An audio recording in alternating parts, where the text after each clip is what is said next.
Hello and welcome to HD Revit. In this tutorial, we are going to learn how to model this simple house step by step in Revit.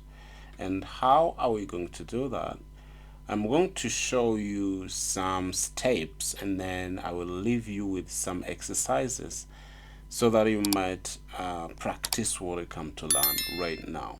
Now, the next step is to place the floor where the building sits. I'm going to go to level 1 floor plan, and then I'm going to go to flow, do some settings, and our floor is going to sit on minus 17.5, which means there is a layer of 5 millimeters which is going to be above the foundation wall. I'm going to use the peak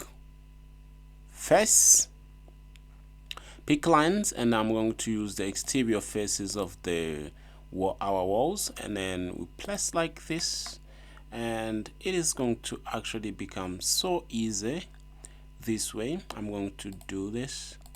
It's very simple, like that, and that is it. So I'm going to use trim and extend, pick this line